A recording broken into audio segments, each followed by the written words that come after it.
Hey guys. Yeah, kind of a dramatic title, which was fitting of the mood in September.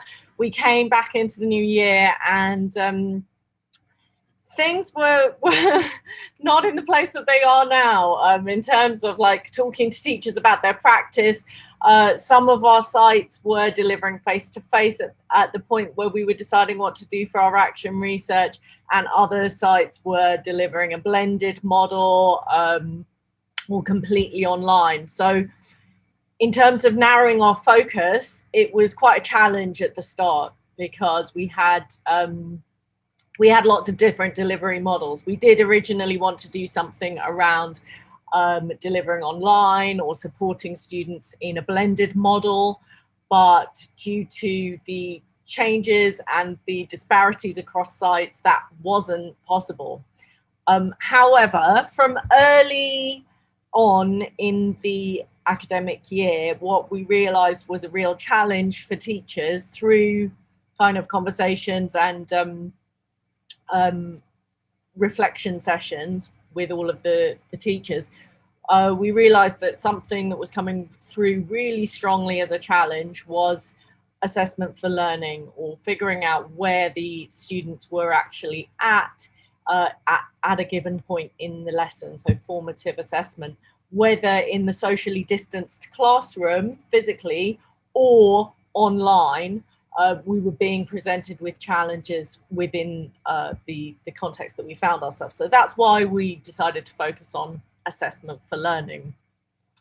So a quick recap for those of you, I'm sure I'm teaching grandma how to suck eggs here, but assessment for learning is using the feedback that is gained during a lesson to support the learning process. So whether it's feedback between teacher and student, from teacher to student, or from student to teacher, or between students, all of those mechanisms were affected by the either learning online or being in a socially distanced classroom where we were sometimes not able to use mini whiteboards or other ways of assessing for learning that we are used to using. So that was our question that we decided to focus on. What did we do? Well, we created bite-sized training videos. That was one of the cruxes of what we did. The reason for that was that obviously we weren't able to have teachers together for training. We weren't able to even meet when teachers were teaching in the same building. We weren't able to get together. We were all being in our own classrooms, in our own environments. So we thought that creating bite-sized training videos would help to support teachers without requiring them to be in any particular place. We focused those videos on loosely on assessment for learning, but what actually came through from the feedback that we got from teachers was that especially when we were delivering online, they found the videos that supported them to deliver online were very, very useful to them. So that was one of the interventions we did. Another thing we did was provide an opportunity for a weekly drop-in session, which was an online session where teachers were able to drop in if they wanted to discuss, to share any best practice that they had, or to share any concerns or difficulties that they were having. Those weekly drop-in sessions were non-mandatory. They were held online. They were open to our own staff and to external staff. Just a word about external parties in this action research. All of our external participants dropped away from this very early on in the process due to long-term sickness of some of our participants, and then the resulting cover requirements. So this this research was conducted broadly across our 5 sites at GBMC. Another thing that we had was external training, which was obviously delivered online. And we had Craig Barton towards the end of the year, and we also had somebody from MEI early on in the year, and we asked them to focus on our focus of assessment for learning. And the other intervention that we did was we had reflection sessions termly. So we got together online and facilitated sharing practice and reflections. So you'll notice with all of these interventions, kind of at the forefront of our thinking was the fact that teachers were really time poor. They were being asked to deliver in new ways. They had a lot of demands on them in terms of cover. We had smaller classes, so teachers were teaching longer hours. So all of these interventions, we wanted to make the least demand on teacher time through this. So what did we find through these interventions? We found teachers responded well to training, even in familiar topics. So I found this really interesting. When we interviewed teachers, something that came through really strongly was that they really appreciated training, even when it was in familiar topics.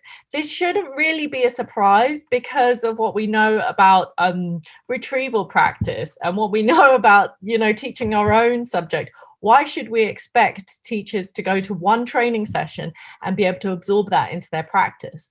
So I think that was something I would definitely take away from this year, is that when we provide training, we need to think more about how we're following up that training, how we're revisiting and refreshing teachers' learning that's happened, and how we support them to embed what they've learned into their practice. Teachers did appreciate the opportunity to share practice and reflect. That shouldn't be any surprise, even when they were time poor, even when they were really stressed out. I think particularly in this time of isolation, they really appreciated the opportunity to get together, albeit online, and share what they had been doing. So that came through. Part-time staff especially benefited from asynchronous training opportunities.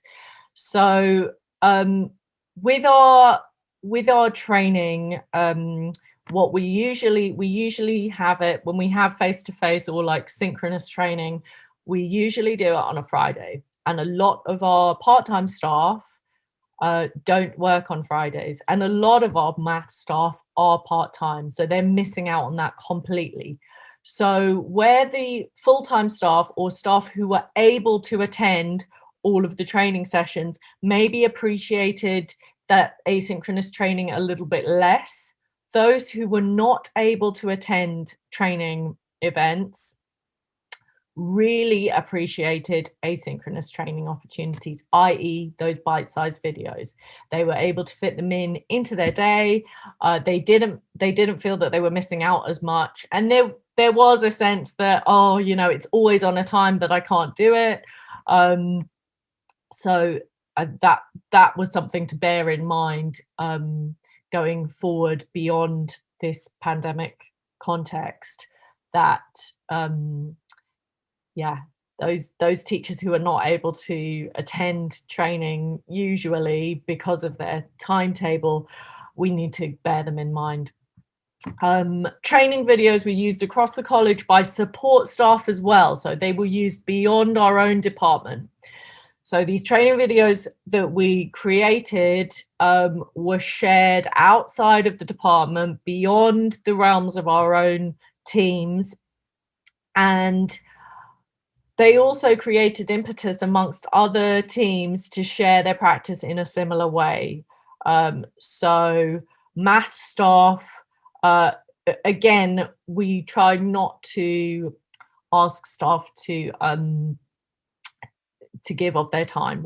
That was like one of our number one priorities this year, that we didn't want to ask too much of people's time. However, when we created these videos, some staff off their own bat created created videos. They were inspired by it, they felt like sharing, and they saw this as a viable way. Or other staff who maybe didn't do that expressed a desire to do so in the future, that they were interested in creating their own videos to share practice. And obviously, being that it's asynchronous and it's a permanent record, that, you know, I don't need to explain how beneficial that is going forward. It just stands as a piece of training that can be used again and again, regardless of location or time. Drop-in sessions were poorly attended, despite a will to attend. So I don't know how much we can take from that fact. Teachers spoke positively about the fact that there was a drop-in session. However, they were very, very poorly attended. But that was in the context of teachers being time poor, as we knew that they were. So asking them to come along to something that was not mandatory, it was not a surprise that it was poorly attended. And maybe that's something that going forward would be better attended when teachers are not in this kind of screen fatigued state of maybe just wanting to step away from their computer and not go to a drop-in session during their lunch. But yeah, however, it must be said that it was poorly attended. Teachers spoke positively about the external training they received, but put very little of it into practice.